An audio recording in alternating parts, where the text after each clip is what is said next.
Quer participar do segunda chamada ou do quarta chamada por vídeo, enviando perguntas aos convidados? É possível realmente no Brasil fazer um governo técnico? Qual o seu projeto para essas duas maiores agências de financiamento de pesquisa científica do país? Faça como a Vivian Marcelo. Torne-se membro parceiro e envie o seu vídeo. Vem pro time! E voltando aqui para a NASA, quero gastar a Vivian, porque não é todo dia que a gente tem uma figura dessa no programa. Então, eu queria ouvir de você. Vivian, trabalhar na NASA é o grande sonho assim, de muita gente. Todo nerd pensa, é para lá que eu vou. Como é que você fez para chegar aí?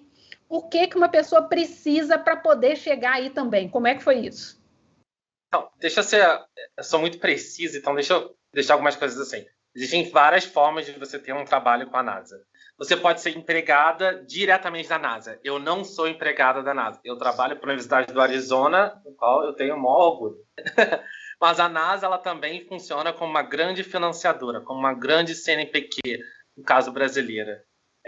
Então, o que aconteceu foi que em 2013, ela recebeu uma doação de um satélite das agências de espionagem, eu sempre falo, não é a NASA que tem os melhores satélites espaciais, são as agências de espionagem, o gap tecnológico é grande, e o satélite era avaliado alguns bilhões de dólares, e ela queria colocar alguns experimentos nesse satélite. Eu também não construo satélite no sentido de botar o parafuso, porque é uma tecnologia que só americanos podem ter.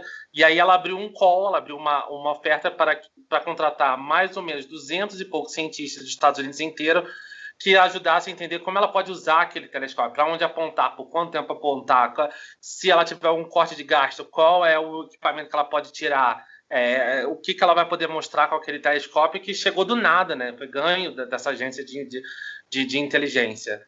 E é nesse call que a gente fez um grupo liderado por o Prêmio Nobel Adam Rees, envolvendo acho que uns 20 pesquisadores, do qual eu faço parte. E aí esses 200 se dividiram em vários grupos, né? A gente fez esse call e a gente ganhou um financiamento de 5 anos, que era para acabar agora, mas foi adiado por mais um ano, por causa da pandemia, para tentar fazer esse projeto. E a gente conseguiu, e foram aprovados, como eu falei, 200 e poucos cientistas, no qual eu acredito, a lista é pública, eu posso dar o website, que eu sou a única brasileira desses 200, sei que eu sempre falei, e agora ela vai abrir um outro call para mais 5 anos, porque o telescópio vai ser lançado pré-Covid, o data de lançamento era em 2025, então ela vai precisar de mais 5 anos. Então, é nisso que vocês podem participar. Eu acho que a parte que é a mais legal é que você trabalha na universidade americana e trabalha junto com a NASA nessas pesquisas.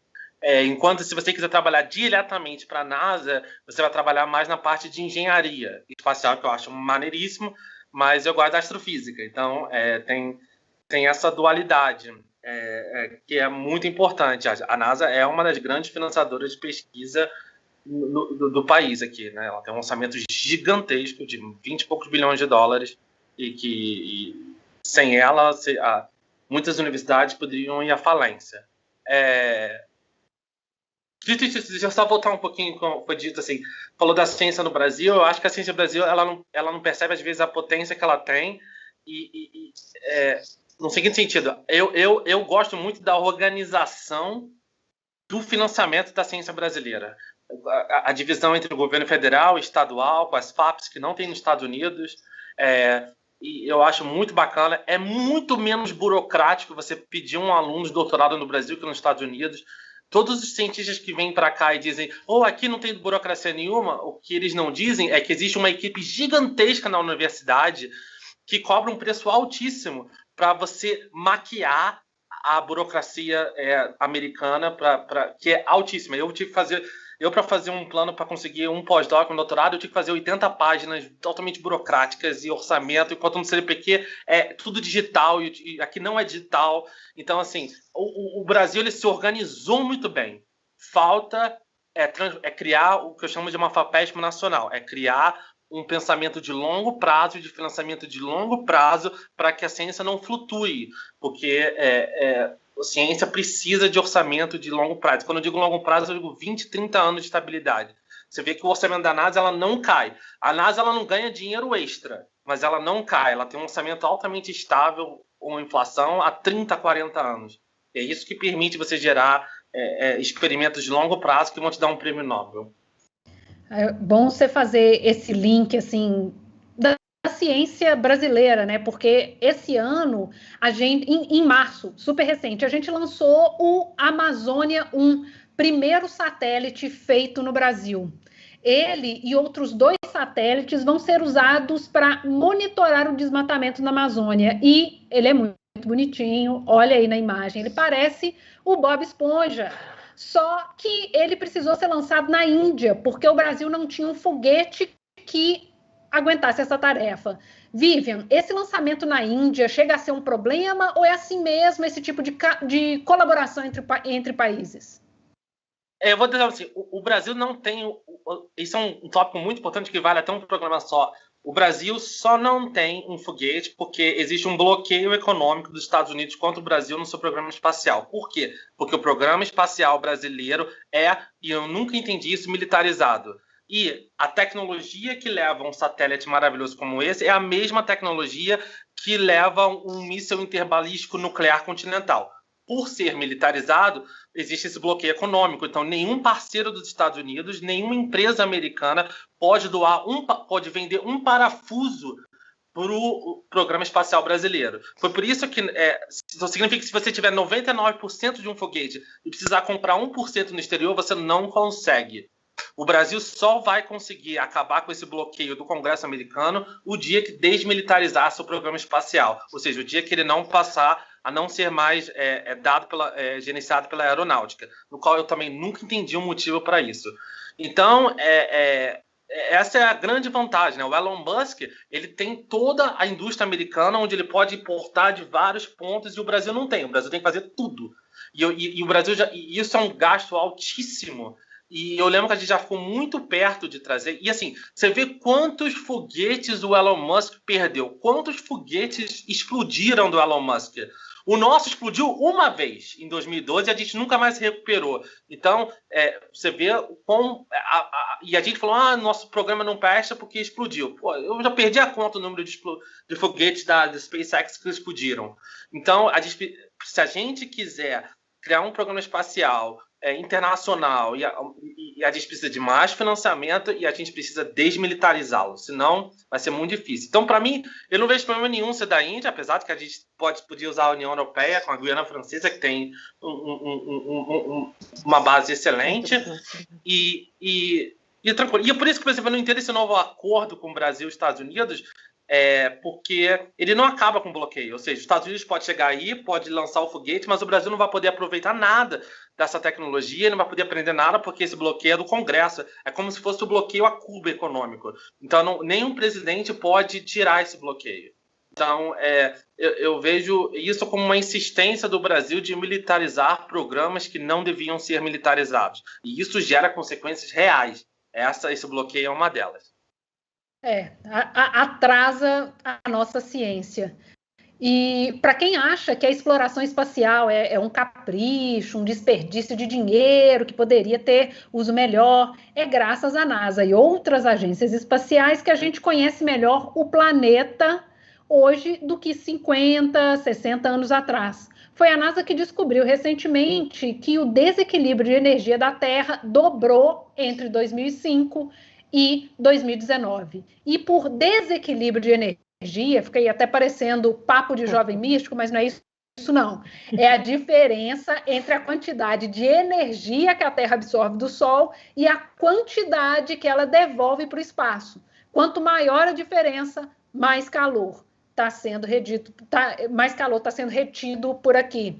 Nádia, Giovana, vocês duas acompanham aí de perto esse assunto.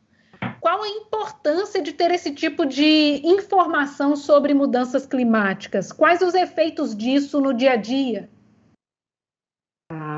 É fundamental, né, Gi? Se você permitir, por exemplo, por que a gente... Isso, assim, no meio dos cientistas das mudanças climáticas, né, dos relatórios do IPCC, foi algo que até nos últimos anos ficou mais evidente. Por que será que a Terra está retendo mais calor, né? Algo que não aparecia tanto nos cálculos antes dos impactos do aquecimento do planeta. Puxa, as geleiras, imensas superfícies brancas que refletem a luz, né? Joga a luz de volta para o espaço. Elas estão derretendo. Elas derretem, o que acontece? A gente não reflete mais a Terra não reflete mais o mesmo calor, o calor fica aqui, o mar absorve esse calor. Como é que a gente consegue saber tudo isso? Com as medições de satélite, com medições em locais isolados, como tem no Havaí, que mede a concentração dos gases de efeito estufa na atmosfera. É super importante. Os satélites também, né, são responsáveis para que a gente saiba o quanto da Amazônia está sendo cortada aí a cada mês, a cada dia, né? Vou deixar isso para a Giovana. Mas deixa eu só falar uma outra coisa que ficou aqui na ponta da minha língua, né? Que a gente estava falando das mulheres, que você até mencionou o filme das mulheres da NASA, um filme maravilhoso. Eu descobri recentemente, o mundo também descobriu recentemente, que uma mulher foi a primeira a fazer os cálculos, a fazer essa relação da concentração dos gases de efeito estufa e aquecimento global. A gente não sabia disso até pouco tempo.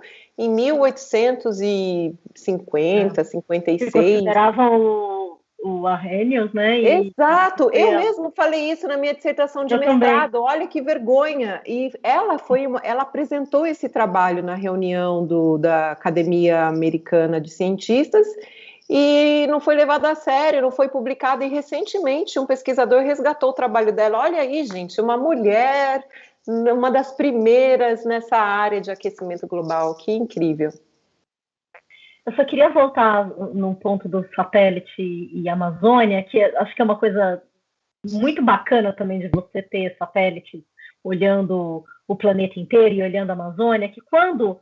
em 2019, houve aquela crise do governo brasileiro com o INPE, que levou à exoneração do então diretor do INPE, o Ricardo Galvão. Por quê? Porque o INPE estava começando a mostrar que o desmatamento na Amazônia estava subindo ali no começo da gestão Bolsonaro, e o governo não gostou, né? E o Bolsonaro veio a público falar que os dados eram mentirosos, enfim, essa história que todo mundo deve se lembrar muito bem. Mas o que eu queria falar, que era muito interessante, é que mesmo se naquele momento a coisa tivesse desandado a ponto de, por exemplo, o governo censurar os dados do INPE, os satélites estão aí olhando e vários outros pesquisadores no mundo, no Brasil também, além do INPE, né, você tem várias ONGs que monitoram, que ajudam a analisar o desmatamento. Por qué? Porque essas imagens de satélites elas são disponíveis, né? Então, a NASA está lá coletando os dados, outros satélites da agência europeia, da agência...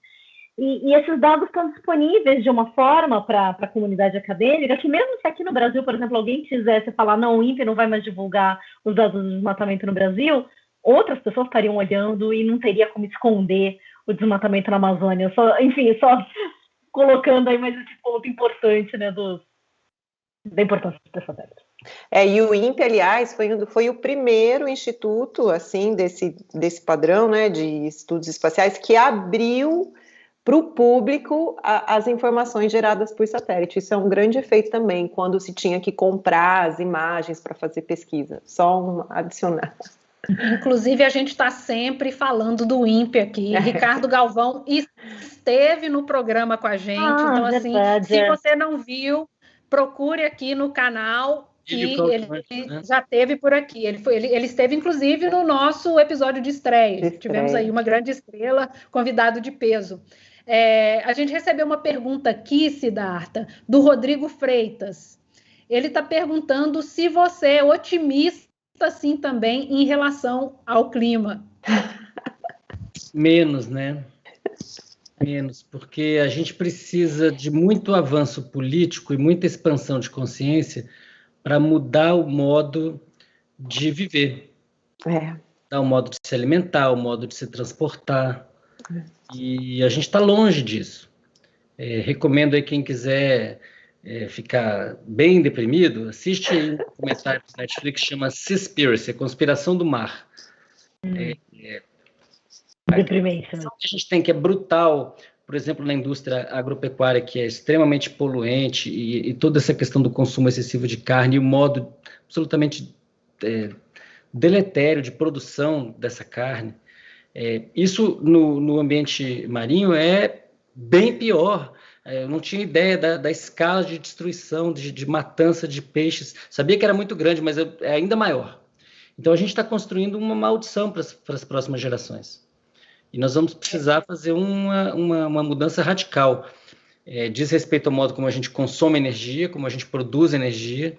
A gente precisa fazer uma crítica muito séria do nosso modo de vida. Se nós não fizermos isso, não vai ter saída. Aí não vai dar para ter otimismo nenhum.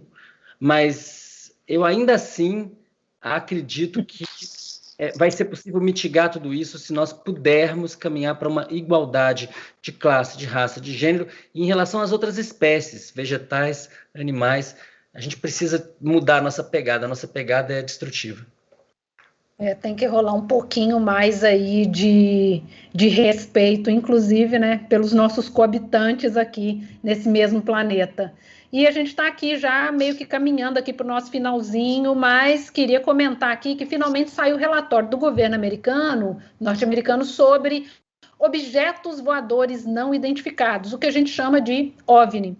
O relatório diz que mais de 140 objetos não puderam ser identificados, mas não vê nenhuma evidência de vida alienígena por trás deles.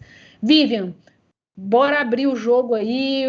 O que vocês estão escondendo aí da gente? O que você sabe que a gente não sabe? Quantos ETs tem na NASA? Como é que você vê esse relatório? Você acredita nessa vida?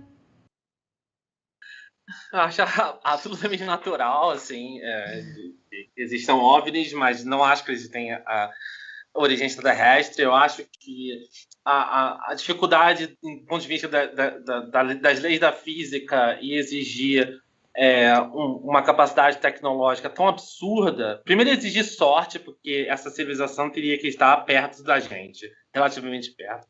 E seria uma capacidade tecnológica tão absurda que a gente estaria ferrado, que a gente não seria o topo da cadeia alimentar mais. Segundo, que a presença deles seria muito visíveis. Eu acho muito engraçada a ideia de que você vai fazer uma viagem interestelar para chegar aqui e desenhar mandala numa agricultura no meio de Varginha. Acho que não seria... Então, o fato de ter, eu acho que existem sempre naves experimentais. A Universidade do Arizona fica perto de uma das grandes bases na aeronáutica americana, e assim, é claro, aqui a gente vê diariamente o número de naves que o Brasil só vai ter acesso daqui a 50 anos, sabe? Então, assim, a quantidade tem mais F-22 aqui no aeroporto de Tucson do que o Brasil sonha em ter algum. Então, assim, é normal que esses aviões de grande tecnologia, em voos testes, não sejam identificados, ou se são identificados, se passa a impressão de que não são identificados, né? E ainda mais agora, onde a física está tentando criar os aviões hipersônicos, né? Os aviões que vão mais do que 5 vezes, e os mísseis hipersônicos, que vão mais do que 5 vezes a velocidade do som. Então, eles, para a gente, vão parecer... E para alguém que está dirigindo um F-22 ou um F-18, que não sabe, não tem acesso, clearance, que a gente chama, para saber essas naves, essas novas naves vão parecer coisas de outro mundo, coisas alienígenas. Então, uma coisa é a pergunta se existe vida fora da Terra. Eu acho que isso é muito interessante e tenho certeza que sim. A outra é saber se eles estão aqui, e acredito que não, e se eles estivessem, nós saberíamos, né? Basicamente, é só ver a bagunça que a gente faz em Marte versus... Então, assim, é fato de ser... Só você poder chegar, aterrissar, etc., e ficar escondido numa moita, isso não vai acontecer. Vai ser algo bem mais macabro. Então, Perdão, pode finalizar aí, Vivi. Não, eu só ia falar isso, assim, a discussão sobre se a gente faz muito barulho no espaço, né? A gente emite radiação de rádio, TV, e claro, existe a ideia real se a gente deveria fazer tanto barulho, né? Porque se alguém tem a tecnologia de chegar aqui, novamente, nós não seríamos mais o topo da cadeia alimentar. Então, essa é uma discussão que eu curto, mas eu tenho certeza que eles não estão aqui.